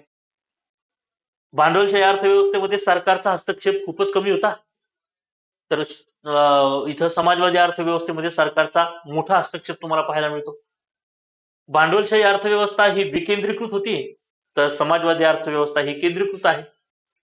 हेच या ठिकाणी तुम्हाला माहिती असणं गरजेचं आहे. जास्त उत्पन्न करण्याची प्रेरणा या ठिकाणी अजिबात नसते, हे लक्षात घ्या. ओके. व्यक्ती स्वातंत्र्य या ठिकाणी अजिबात नसतं. म्हणजेच काय तर व्यापारी अनुषंगाने जर विचार जर केला तर या ठिकाणी व्यक्ती स्वातंत्र्य नसतं, तर या ठिकाणी समूह किंवा या ठिकाणी समाज या ठिकाणी कन्सिडर केला जात असतो, हे लक्षात ठेवणं गरजेचं आहे. समाजवादी अर्थव्यवस्थेचे दोष काय आहेत हे समजून घ्या. बघा, मार्केट खूप जास्त रॅपिडली ग्रो होतं भांडवलशाहीमध्येच, समाजवादीमध्ये तेवढं ग्रो होत नाही. जसं की बघा, सरकारी नियंत्रण जे आहे ते अतिरिक्त असतं, यामुळे राज्यकर्त्यांची एक प्रकारची हुकुमशाही या ठिकाणी दिसू शकते, हे लक्षात घ्या. साधन सामग्री ओके योग्य या ठिकाणी लक्षात घ्यायचं, बघा योग्य नियोजन या ठिकाणी होत नसतं. ठीक आहे, साधन सामग्रीचं योग्य नियोजन जे आहे ते या ठिकाणी तुम्हाला पाहायला मिळत नसतं. कार्यक्षमता आणि उत्पादकता जी आहे ती त्या तुलनेनं म्हणजे भांडवलशाहीच्या तुलनेत बरं का, हे सगळं ह्या तुलनेनं काय असतं, थोडंसं कमी असतं, हे देखील लक्षात ठेवणं गरजेचं आहे. ओके. दुसरीकडे 1900 बघा या ठिकाणी बघा 1955 काँग्रेसच्या 1955 जे आवडी अधिवेशन होतं, या 1955च्या आवडी अधिवेशनामध्ये समाजवादी किंवा समाज रचनेचा स्वीकार जो आहे, समाजवादी समाज रचनेचा स्वीकार ओके जी लोकशाहीवर आधारलेली आहे, अशा प्रकारच्या समाजवादी समाज रचनेचा स्वीकार खरं तर 1955च्या काँग्रेसच्या आवडी या ठिकाणी भरलेल्या अधिवेशनामध्ये खरं तर करण्यात आला होता, हे देखील तुम्हाला विचारलं जाऊ शकतं, हे सगळ्यांनी लक्षात ठेवणं गरजेचं आहे. ओके. येस.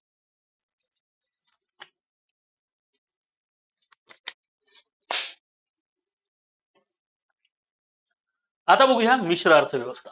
सगळ्यांना माहिती आहे की थोडीशी भांडवलशाही अर्थव्यवस्थेचे काही फीचर्स आणि काही फीचर्स समाजवादीचे मिळून खऱ्या अर्थानं मिश्र अर्थव्यवस्था या ठिकाणी आपल्याला पाहणं गरजेचं आहे. बघा, या ठिकाणी मिश्र अर्थव्यवस्था जी आहे ती बघा, जॉन मेनार्ड केन्स या अर्थतज्ञानं खरं तर जागतिक महामंदीचा अभ्यास करताना या सिद्धांताची मांडणी केली. मिश्र अर्थव्यवस्था ज्यावेळेस तुम्ही पाहाल त्यावेळेस तुम्हाला जॉन मेनार्ड केन्स या व्यक्तीचं नाव नक्की घ्यावं लागेल. 1940 ला खरं तर फ्रान्स आणि अमेरिका या देशावर खरं तर या ठिकाणी बघा भांडवलशाही आणि समाजवादी यात समन्वय दिसून येत होता, हे लक्षात घ्या. निर्णय खऱ्या अर्थाने बघा या ठिकाणी निर्णय बाजारपेठेतील मागणी पुरवठ्यावर अवलंबून असतो, तर सार्वजनिक क्षेत्रातील निर्णय न नफा न तोटा, नो प्रॉफिट नो लॉस या घटकावर स्वतंत्रपणे घेतला जात असतो. म्हणजे काही अंशी भांडवलशाही आणि काही अंशी या ठिकाणी समाजवादी व्यवस्था या ठिकाणी पाहायला मिळते. जसं की निर्णय तुम्हाला घेत असताना या ठिकाणी बाजारपेठेच्या मागणीवरच फोकस असतो, बट ज्यावेळेस तुम्ही सार्वजनिक क्षेत्रातील निर्णय घेत असता त्यावेळेस तुम्हाला या ठिकाणी कसल्याही प्रॉफिटची आवश्यकता नसते, म्हणजे नो प्रॉफिट नो लॉस या बेसवर हे निर्णय घेतले जातात. आर्थिक विकास व सामाजिक न्याय या दोघांचा आपण त्याला म्हणूया की मुख्य उद्देश असतो. म्हणजे एकीकडे आर्थिक विकासही झाला पाहिजे, दुसरीकडे सामाजिक आपण त्याला म्हणूया की न्याय व्यवस्था किंवा सामाजिक सुरचना सुद्धा राहिली पाहिजे. कुठेही सामाजिक दरी किंवा तफावत निर्माण होऊ नये अशाच प्रकारची आर्थिक विकास या ठिकाणी होणं गरजेचं आहे. अशा प्रकारचा मुख्य उद्देश या ठिकाणी यांचा असतो, हे लक्षात घेणं गरजेचं आहे. यालाच खऱ्या अर्थाने कल्याणकारी व लोकशाही अर्थव्यवस्था असं सुद्धा म्हटलं जातं, हे लक्षात घ्यायचंय. ओके. म्हणजे तुम्ही आपण त्याला म्हणूया की तुम्ही अर्थव्यवस्थेला चालना देताय, तुम्ही अशा प्रकारची बाजार व्यवस्था निर्माण करताय की ज्या ठिकाणी तुम्हाला ग्राहक केंद्र असणं गरजेचं आहे. पण ग्राहक केंद्री असताना पूर्णपणे ग्राहकांचा विचार होत असताना दुसरीकडे समाजामध्ये कोणत्याही गोष्टी अशा होऊ नये किंवा सामाजिक आणि आर्थिक तफावत निर्माण होऊ नये याचा मात्र विचार ज्या ठिकाणी केला जात असतो त्याला मिश्र अर्थव्यवस्था असं म्हटलं जातं. म्हणजे या मिश्र अर्थव्यवस्थेमध्ये काही तत्व समाजवादाचे तर काही तत्व भांडवलशाही अर्थव्यवस्थेचे प्रामुख्याने तुम्हाला पाहायला मिळतात, हे लक्षात घेणं गरजेचं आहे. ओके, यस, ठीक आहे सर. इकॉनॉमिक्स साठी रंजन कोळंबे सरांचं पुस्तक छान आहे का? हो, छान आहे. ओके, रंजन म्हणजे इकॉनॉमिक्स तुम्ही जर का गट ब च्या स्तरापर्यंत करत असाल तर मला असं वाटतं की रंजन, हे माझं मत आहे, रंजन कोळंबे सरांचं पुस्तक हे तुम्हाला नक्कीच बेस्ट आहे. ठीक आहे, जर समजा गट अ वगैरे अशा तयारी करत असाल तर या ठिकाणी रंजन कोळंबे सरांचं पुस्तक तर वाचा, प्लस तुम्हाला देसले सरांचं पुस्तक भाग 1 आणि भाग 2 दोन्ही सुद्धा करणं अपेक्षित आहे. ठीक आहे, चलो. आता बघा, सर्वसाधारण नियोजनाचे प्रकार.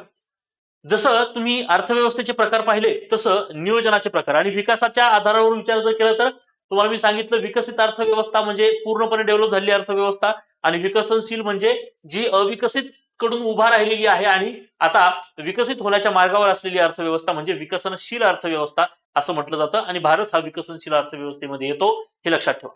आता सर्वसाधारण जर का नियोजनाचे प्रकार पाहिले तर नियोजनाचे तुम्हाला 2 प्रकार पाहायला मिळतात. ही देखील टर्म्स लक्षात ठेवा, पेपरला विचारल्या जातील. एक म्हणजे आदेशात्मक नियोजन आणि दुसरं म्हणजे सूचकात्मक नियोजन.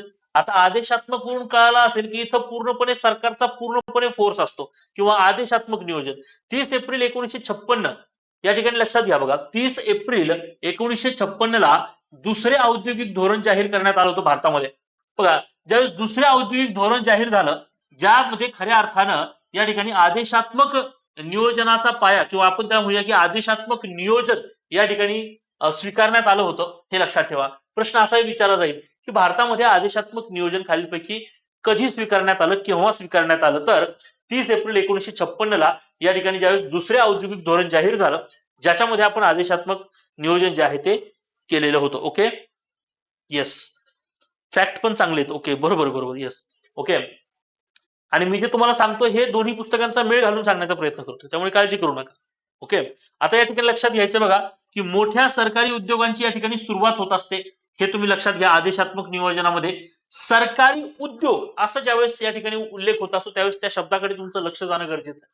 उद्योग, खासगी उद्योग, सरकारी उद्योग हा एक प्रकार तुम्हाला माहिती असणं गरजेचं आहे. जसं की काही कंपन्या अशा आहेत ज्या ऑलरेडी सेमी गव्हर्नमेंट कंपन्या असतात बघा. ठीक आहे ना, आलं लक्षात? ठीक आहे, उदाहरण सांगा बरं जरा. काही सेमी गव्हर्नमेंट कंपन्यांचं उदाहरण तुम्हाला सांगता येऊ शकतं का? येस, जंको असेल, ट्रान्सको असेल, आहे की नाही? ठीक आहे, भेल असेल, अशा ज्या काही आहेत ना, ह्या काही सरकारी उद्योग आहेत. ठीक आहे ना, तर अशा उद्योगांची या ठिकाणी चालना होत असते. इथं सरकार आदेशात्मक नियोजनामध्ये असतं, हे लक्षात ठेवणं गरजेचं आहे. Okay, yes, very good. आता पहिली आणि दुसरी पंचवार्षिक योजना या कालखंडामध्ये तुम्हाला प्रामुख्यानं पहिल्या आणि दुसऱ्या पंचवार्षिक योजनामध्ये तुम्हाला हे आदेशात्मक नियोजन पाहायला मिळतं. प्रश्न असा विचारला जाऊ शकतो की पहिल्या पंचवार्षिक योजनेमध्ये किंवा दुसऱ्या पंचवार्षिक योजनेमध्ये खालीलपैकी कोणत्या नियोजनाचा प्रकार पाहायला मिळाला? आदेशात्मक नियोजन, सूचकात्मक नियोजन, अंशतः सूचकात्मक नियोजन, यापैकी नाही, असा प्रश्न सुद्धा होऊ शकतो, हे लक्षात ठेवणं गरजेचं आहे. ओके, तर पहिल्या आणि दुसऱ्या पंचवार्षिक योजनेच्या दरम्यान तुम्हाला पूर्णपणे आदेशात्मक नियोजन पाहायला मिळू शकतं, हे लक्षात ठेवा.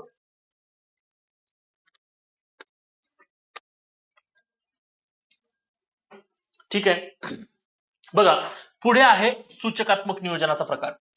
हा जो सूचकात्मक नियोजनाचा प्रकार आहे तो बघा साधारणतः 1991चे जे आर्थिक संकट ओढावलं गेलं होतं. ओके, येस, ज्यातून भारत बऱ्यापैकी थोडासा सस्टेन होऊ शकला होता. त्यामध्ये भारतामध्ये एलपीजीचं वारं आलं होतं, म्हणजे लिबरलायझेशन, प्रायव्हेटायझेशन आणि ग्लोबलायझेशन हे आपण या ठिकाणी एलपीजी धोरण स्वीकारलं होतं बघा.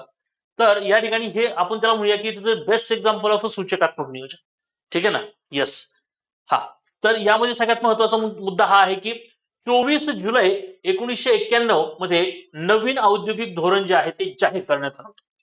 24 जुलै 1991 ला नवीन औद्योगिक धोरण जाहीर करण्यात आलं आणि ह्याच्यामध्ये खऱ्या अर्थानं सूचकात्मक नियोजन जे आहे ते अंगीकारलं होतं, हे लक्षात घ्यायचं. जसं आदेशात्मक नियोजनाचा स्वीकार आपण दुसऱ्या औद्योगिक धोरणामध्ये म्हणजे 30 एप्रिल 1956 मध्ये केला, तसं सूचकात्मक नियोजनाचा स्वीकार आपण या ठिकाणी लक्षात घ्यायचं 24 जुलै 1991 ला जे नवीन औद्योगिक धोरण आलं त्या धोरणामध्ये आपण तो केला होता, हे लक्षात घ्या. सूचकात्मक नियोजन स्वीकारलं गेलं आणि या ठिकाणी बघा आपण त्याला हे लक्षात ठेवणं गरजेचं आहे की एकंदरीत साधारणतः हे सगळं जे घडलं गेलं ते जे काही आर्थिक संकट आलं होतं आणि जे काही एलपीजी आपण स्वीकारणार होतो त्या अनुषंगाने हे नवीन औद्योगिक धोरण होतं आणि त्यामध्ये आपण सूचकात्मक आदेशात्मक करून आपण सूचकात्मक नियोजनाकडे सरकलो होतो, हे तुम्ही लक्षात घेणं गरजेचं आहे. ओके, ठीक आहे ना. आता विकास व्यवस्थेनुसार जे काही टप्पे किंवा जे काही प्रकार अर्थव्यवस्थेचे पडले होते ते म्हणजे 2 प्रकार होते बघा. म्हणजे तुम्ही सहज लक्षात ठेवायचंय की 3 भागामध्ये आपण पाहिलं. एक म्हणजे उत्पादक क्षमतेनुसार किंवा उत्पादकनुसार जे काही प्रकार होते ते म्हणजे भांडवली पाहिलं, त्यानंतर समाजवादी पाहिलं आणि त्यानंतर मिश्र पाहिलं. त्यानंतर जर का सर्वसाधारण नियोजनाचे प्रकार जर पाहिलं तर त्याच्यामध्ये आदेशात्मक येतो आणि दुसरा प्रकार येतो सूचकात्मक. आणि त्यानंतर जे आपण पाहिलं की विकास व्यवस्थेनुसार किती प्रकार येतात, तर दोन प्रकार, विकसित आणि विकसनशील, अशा 2 प्रकारामध्ये अर्थव्यवस्थेचं काय होत असतं, विभाजन होत असतं. मित्रांनो, ह्याच घटकावर आपल्याला खूप सारे क्वेश्चन पाहायला मिळत असतात. येतं लक्षात ना? येस, क्वेश्चन येऊ शकतो, येतोच. ठीक आहे, बघा, विकसित अर्थव्यवस्था आणि विकसनशील अर्थव्यवस्था या 2 मधला बेसिक फरक तुम्हाला समजणं खूप गरजेचं आहे मित्रांनो. ओके, बघा यामध्ये दरडोई मोठे उत्पन्न, बघा विकसित अर्थव्यवस्थामध्ये काय असतं, ती दरडोई उत्पन्न खूप जास्त असतं. औद्योगिकरण, शहरीकरण, मोठी साक्षरता, कमी जन्मदर व मृत्यूदर. म्हणजे इथं काय असतं लक्षात घ्या, विकसित अर्थव्यवस्थेचे कोणकोणते फीचर्स किंवा कोणकोणते लक्षण तुम्हाला पाहायला मिळू शकतात असा प्रश्न विचारला तर या ठिकाणी लक्षात घ्यायचं की जन्मदर कसा असतो, कमी असतो, आणि मृत्यूदर सुद्धा कसा असतो रे, कमी असतो. ओके, मृत्यूदर कसा असतो रे, कमी असतो. आता मला एक गोष्ट सांगा रे, जन्मदर केव्हा वाढतो? मला एक गोष्ट सांगा की या ठिकाणी तुमचा जो जन्मदर आहे, ओके बघा, जन्मदर आहे, ठीक आहे ना. जन्मदर म्हणजे बाळ जन्माला, लोक जन्माला येणं, बरोबर ना, जन्मदर तुम्ही म्हणता. हा जो जन्मदर आहे हा जन्मदर वाढतोय, याची कारण काय असतात सांगा बरं जरा. लोकसंख्येचा पण आस्पेक्ट तुम्हाला या ठिकाणी सांगणं गरजेचं आहे. हा पहिला टॉपिक जो बेसिक इकॉनॉमिक्स आपण त्याला म्हणूया, हा टॉपिक काही फक्त तेवढा सोपा वाटून घेऊ नका, याच्यामध्ये सगळ्या विषयांचा सार तुम्हाला सामावलेला पाहायला मिळतो. Yes, P V Narasimha Rao, yes, यांना भारतरत्न जाहीर आहे. याची आता 5, जवळपास भारतरत्न आता 5 व्यक्तींना जाहीर झाले, बरोबर ना. यस, आज 3 व्यक्तींचे न्यूज ज्या आहेत त्या पाहायला मिळाल्या होत्या. ओके, यस, अगदी बरोबर.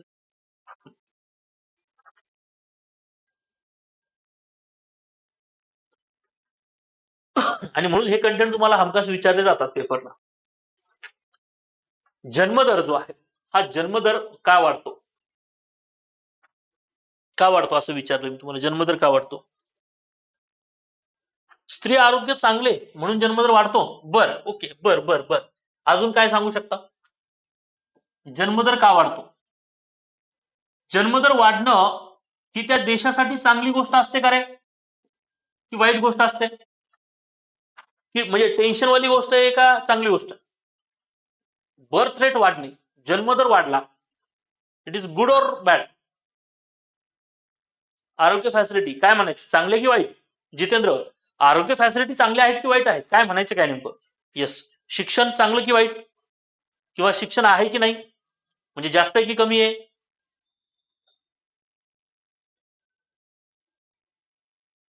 रोजगार, बर, गुड गुड, गुड ट्राय.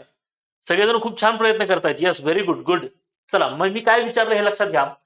जन्मदर ज्या ठिकाणी वाढत असतो मित्रांनो, ज्या ठिकाणी तुमचा जन्मदर वाढलेला असतो त्या ठिकाणी तुम्हाला काही गोष्टी लक्षात ठेवणं गरजेचं आहे बरं. येस, मृत्यूदर कमी झाल्यामुळे जन्मदर वाढतो. ओके, बरं, मृत्यूदर कमी झाल्यामुळे असं म्हणतायत एक जण. ओके, मृत्यूदर कमी झाल्यामुळे जन्मदर वाढतो. कोण आहे? नीलम. बर, असं किती लोकांना वाटतं बघा. नीलम म्हणतायत की मृत्यूदर कमी झाल्यामुळे, मी काय सांगतो एकदा लक्षात घ्या. बघा, मी काय शिकवण्याचा प्रयत्न करतोय हे समजून घ्या. हे जर समजलं तर तुम्हाला लोकसंख्या शास्त्र 50% कळालं म्हणायचं. मृत्यूदर कमी होणं म्हणजे जन्मदर वाढणं, किंवा मृत्यूदर कमी झाल्यामुळे जन्मदर वाढतो, असं किती लोकांना वाटतं? Please raise your hand. कदाचित तुम्ही हा विचार करत असाल की ही बादली आहे लोकसंख्येची, याच्यामध्ये जन्मदर ज्यावेळेस वाढलेला असतो याचा अर्थ मृत्यूदर काय झालेला असतो, खूप कमी झालेला असतो, असं त्यांचं म्हणणं आहे. मृत्यूदर कमी झाला वगैरे की जन्मदर वाढतो वगैरे, असं त्यांनी लॉजिक लावलंय. असं किती लोकांना वाटतं आणि तुम्हाला काय वाटतं हे देखील मला सांगा. चलो ओके, बोला. चुकलं तर चुकू द्या, हरकत नाही, पण तुम्ही प्रयत्न करता हे मला आवडतंय. Yes, good.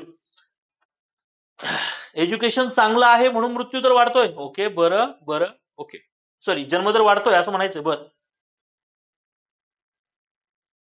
ओके, कल्पना अगदी बरोबर आहे. जन्मदर वाढला म्हणजे ते ऑब्व्हियसली सरकारला टेन्शन देणारी गोष्ट आहे. ओके, लोकसंख्या वाढते, ऑब्व्हियसली समस्या निर्माण होत आहेत. आलं लक्षात ना? जे संसाधन आहे, जे रिसोर्सेस आपल्याकडे आहेत, ते रिसोर्सेस खूप डिवाइड व्हायला लागतात नंतर. बरोबर? आता सगळ्यांनी पूर्णपणे लक्ष माझ्याकडे द्यायचंय. मी शब्द माझ्या शब्दाकडे तुमचं सगळ्यांचं लक्ष पाहिजे. ओके, चलो. कल्पना, यस. जितेंद्र, तेजस्विनी, मयुरी, वितेश, नीलम आणि सगळेच माझ्या शब्दाकडे लक्ष द्या. मित्रांनो, जन्मदर का वाढतो? जन्मदर का वाढतो बघा बरं का. मी जे सूत्र सांगतोय ते सूत्र खूप महत्वाचं आहे. जन्मदर का वाढतो? ज्या वेळेस आपली आई शिकलेली नाहीये, ज्यावेळेस आपली आई म्हणजे स्त्री, आई बहीण, ज्यावेळेस आपली आई बहीण शिकलेली नाहीये, त्यावेळेस जन्मदर वाढतो रे बाळांनो. बरोबर आहे का? मला सांगा, माता शिकली, ओके, स्त्री शिकली म्हणजे काय? स्त्रीच्या शिक्षणासाठी भारत सरकार काय एवढा प्रयत्न करतो तुम्हाला लक्षात घ्या तुम्ही. कोणत्या ना प्रत्येक योजनेमध्ये लोकसंख्या नियंत्रणाचं धोरण आहे. मी लोकसंख्या निर्मूलन हा शब्द वापरत नाही, तो चुकीचा शब्द आहे. लोकसंख्या नियंत्रण म्हणतोय मी.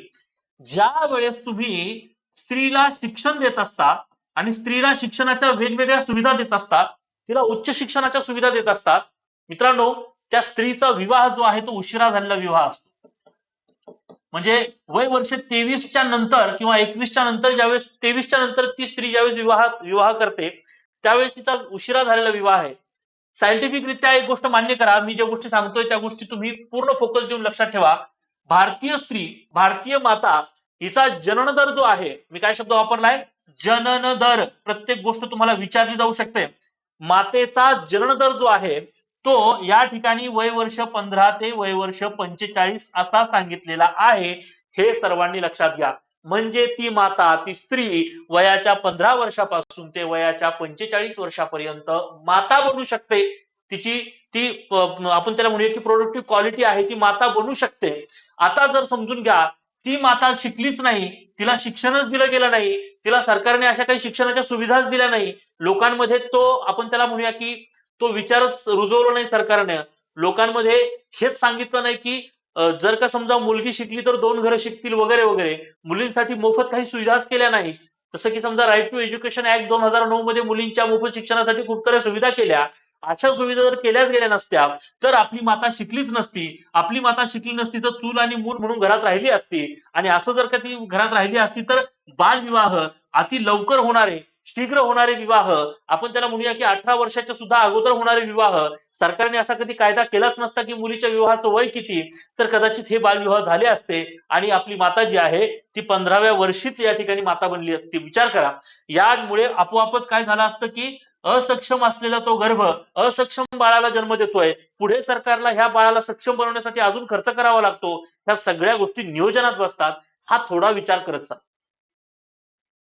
हा थोडा नक्की विचार करत चला. ज्या गोष्टी ह्या होत आहेत आणि मग म्हणून काय, तर मग मातेला शिकवा. जर ती मुलगी शिकली, जर ती शिकून तिला उच्च शिक्षण दिलं गेलं, ऑब्व्हियस आहे की शिकली सवरलेली मुलगी कधी असं होईल का रे? एखादी डॉक्टर आहे, उदाहरणार्थ, मी शिकली सवरलीचा अर्थ आपल्या गावठी भागात काय डॉक्टर, इंजिनियर वगैरे असतं काहीतरी. मग उच्च पदावर गेलेली एखादी महिला असेल, तिला असं कधी असतं का रे 7-8 लेकरं आहेत, असं कधी असतं का? अजिबात नसतं. एक अपत्य तर खूप 2 अपत्य. बरोबर ना? आलं लक्षात? ह्या गोष्टी आहेत, तुम्ही समजून घ्या. हे करण्याचं मागचं कारण देखील हे असतं बरं का, हे छुपं कारण असते, लक्षात घ्या. ह्या सगळ्या गोष्टी आहेत. ज्या वेळेस ही माता 25व्या वर्षी 26व्या वर्षी विवाह करते, त्यानंतर हे लक्षात ठेवा की ती माता बनते.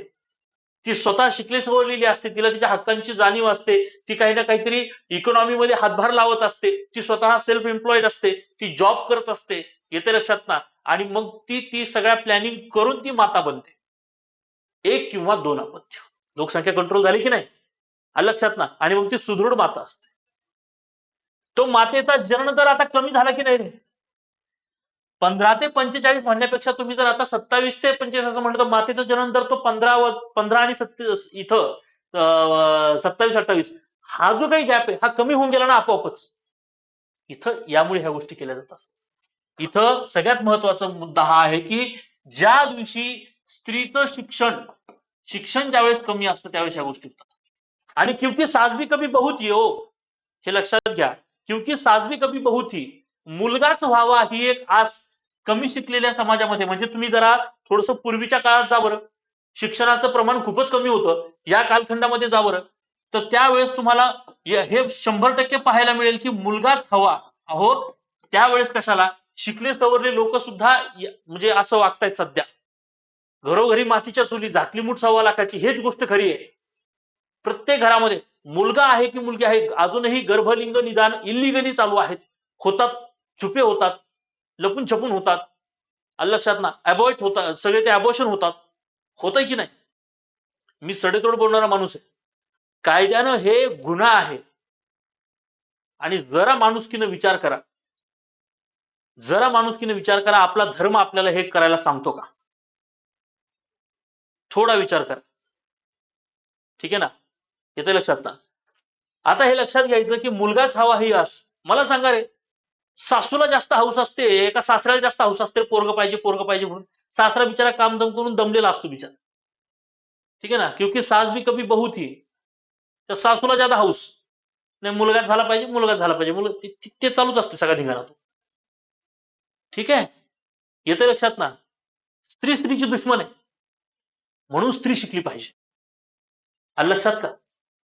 ही जी आस आहे ना, ह्याच्यामुळे सुद्धा खूप जास्त जन्मदर वाढला होता. त्या काळात अशी अवस्था होती की हिला मुलगा होत नाही, मग दुसरी बायको कर, मग तिसरी बायको कर. आलं लक्षात ना. पहिलीला 3 पोरी, दुसरीला 3-4 पोरी, मग तिसरी बायको केली, मग तिला 2 मुलीनंतर मुलगा, मग पहिलीला पण नंतर मुलगा, हिला मुलगा. आर्थिक संख्या किती वाढली, एकाच घरात 2 क्रिकेट टीम तयार झाल्या. हा कार्यक्रम घडतोय हे समजून घ्या जरा. हे सगळं तयार होतंय, हे होत होतं, त्यामुळे अशा काही योजना सरकार करत गेलं. जन्मदर वाढत होता. जन्मदर वाढण्याची ही कारण आहेत मित्रांनो, जन्मदर वाढण्याची ही कारण आहेत, पेपरला विचारली जातात. जन्मदर वाढण्याची ही कारण आहेत. Okay, yes. आता सगळ्यात महत्वाचा मुद्दा म्हणजे काय, आणि तुम्ही जर म्हणत असाल की हा नाही हे असं आहे तसं आहे, तर लक्षात घ्या निसर्ग खूप बॅलन्स करतो. अजूनही लिंग गुणोत्तराचं प्रमाण आपण मेंटेन करू शकलेलो नाहीयेत. याच्यावरून ही गोष्ट खरीच आहे की कायद्याने कितीही स्ट्रिक्ट हे केलं आणि अजूनही इलिगली काही गोष्टी होत आहेत, हे त्याचंच द्योतक आहे, लक्षात घ्या. Okay, yes. आता हे समजून घ्यायचं का की या ठिकाणी तुम्ही समजून घ्या की मुलगा हवा ही असं आहे, शिक्षण कमी आहे, आरोग्याची सुविधा, त्या काळामध्ये आरोग्याच्या सुविधा एवढ्या कमी होत्या की साथीचे आजार आले, काही झालं, पटकन लगेच लहान लेकरं हॅमर व्हायची आणि लहान लेकरं मरायची. तुम्ही आपल्या कधी आजी पणजी असेल बघा, त्यांच्याकडून कधी ऐकलं असेल. ओके, माझी आजी मला हमेशा म्हणते की मला एक भाऊ होता आणि तो मेला. आलं लक्षात ना, किंवा मला एवढे एवढे भाव होते, त्यात मग आता एवढे भाव असत्या, पण त्यात 2 भाऊ मेले, अशा अशा आजाराने मेले. हे काय, हे आरोग्य सुविधा कमी आहेत म्हणून आहे. आणि ज्या दिवशी मित्रांनो स्त्रींना शिक्षण मिळायला लागलं, जन्मदर घटला. ज्या दिवशी मुलगा हवा ही आस कमी झाली, कायद्याने काही बंधनं आणली, जन्मदर घटला. ज्या दिवशी आरोग्य सुविधा एवढ्या सुधारल्या की जन्माला आलेलं लेकरू जे आहे त्याचं आयुर्मान आपण त्याला म्हणूया, जन्माला आलेलं लेकरू जगतंय, ही गोष्ट ज्यावेळेस कॉन्फिडन्सली कळायला लागली, तशा वेळेस आरोग्य सुविधा ज्यावेळेस सुधारल्या, तशा वेळेस जन्मदर कमी झाला. आता थोडक्यात मला वाटतं की एका विद्यार्थिनीने प्रश्न विचारला होता, म्हणजे त्यांनी असा अंदाज बांधला होता की मृत्यूदर कमी झाल्यामुळे जन्मदर वाढतो. याकडे आपण येऊया आता. ठीक आहे, आता हे सगळ्यांनी लक्षात ठेवायचं बघा, मृत्यूदर आणि जन्मदर या घटकाकडे आपण थोडक्यात येऊया. आपला विषय हा या रिलेव्हंट निघलेला हा विषय आहे. ओके, हे मी तुम्हाला सांगतोय. ठीक आहे, जन्म आणि मृत्यू या अनुषंगाने मी तुम्हाला गोष्टी सांगत चाललोय. एक थोडक्यात शेवटचा मुद्दा मांडतो आणि पुन्हा एकदा आपल्या विषयाकडे आपण सरकूया. पण हा विषय सुद्धा महत्वाचा आहे, कारण पेपरला विचारला जातो, म्हणून त्या विषयात विषय निघला म्हणून तुम्हाला सांगत चाललोय.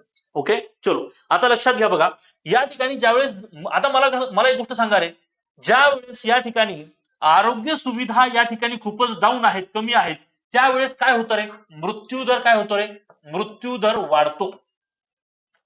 आरोग्य सुविधा ज्यावेळेस चॅलेंज होतात, आरोग्य सुविधा ज्यावेळेस कमी होतात, आरोग्य सुविधा ज्यावेळेस ढासळतात, त्यावेळेस मृत्यूदर वाढतो. कोविडचं उदाहरण घ्या, साथीचे आजार. अशा कंडिशन मध्ये भारताची आरोग्य व्यवस्था पूर्णपणे हादरली होती. भारताचीच काय, जगातल्या सगळ्या देशांची जी आरोग्य व्यवस्था आहे ती पूर्णपणे कोलॅप्स झाली होती. भारताने तरी खूप सस्टेन केलं असं म्हणायला हरकत नाही. या सगळ्या कंडिशन मध्ये मृत्यूदर खूप वाढला होता. पण आपण आता सुशिक्षित आहोत, शिकलेले आहोत, म्हणून त्या वाढलेल्या मृत्यूदराने जन्मदराला वाढवलं नाही, हे मात्र नक्की. तुम्ही साधं एक उदाहरण लक्षात घ्या. 1921 मध्ये जे काही साथीचे आजार आले होते त्याच्यानंतर लोकसंख्येचे जरा आकडे बघा, तुम्हाला जन्मदर प्रचंड वाढलेला दिसेल. कारण 1921 पासून ते पुढच्या काही कालखंडामध्ये जर पाहिलं, साधारणतः 20-30 वर्षामध्ये तुम्हाला हमखास पाहायला मिळेल की याच काळामध्ये मृत्यूदर पण प्रचंड वाढलेला आहे. ज्या दिवशी मृत्यूदर प्रचंड वाढलेला असतो त्या दिवशी जन्मदराला सुद्धा वाढ झालेली असते, हे लक्षात घेणं गरजेचं आहे. जन्मदर जो आहे तो देखील प्रचंड वाढलेला असतो. वाढणारा मृत्यूदर हा जन्मदराला वाढवत असतो, हे लक्षात घ्या. ज्या वेळेस तुमचा मृत्यूदर हा कमी असतो, ज्यावेळेस तुमचा मृत्यूदर हा कमी असतो, त्यावेळेस तुमचा जन्मदर सुद्धा कंट्रोलमध्ये असतो. ही गोष्ट तुम्ही लक्षात घेणं गरजेचं आहे. समजलं का मी काय सांगतोय? मी काय सांगतोय हे सर्वांना कळालंय का? Yes or no? Yes or no?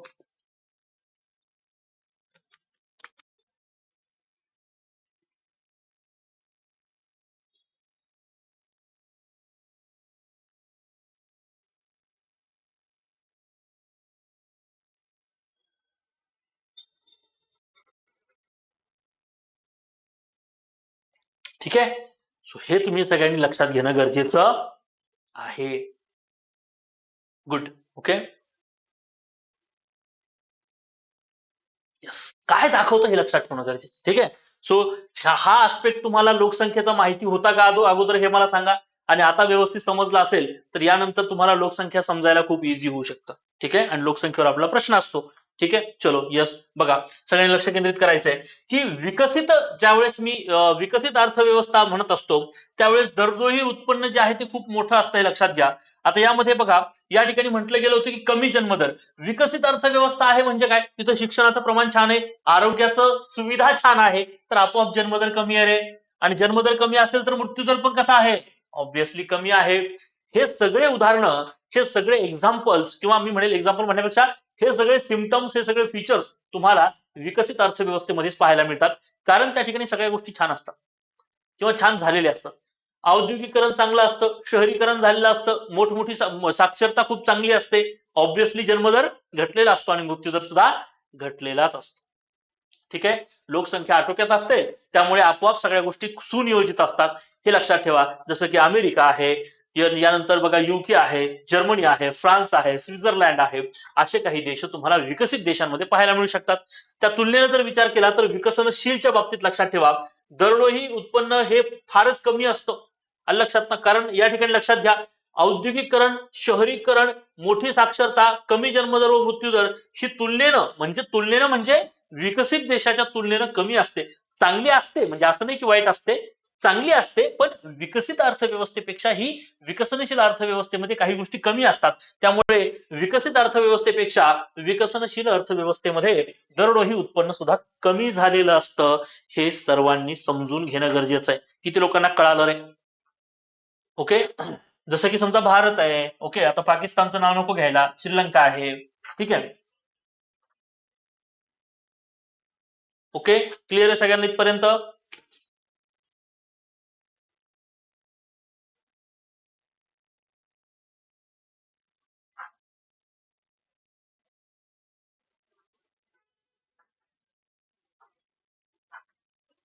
ठीक. आय होप की सगळ्यांना इझिली कळालं असणार. ठीक आहे.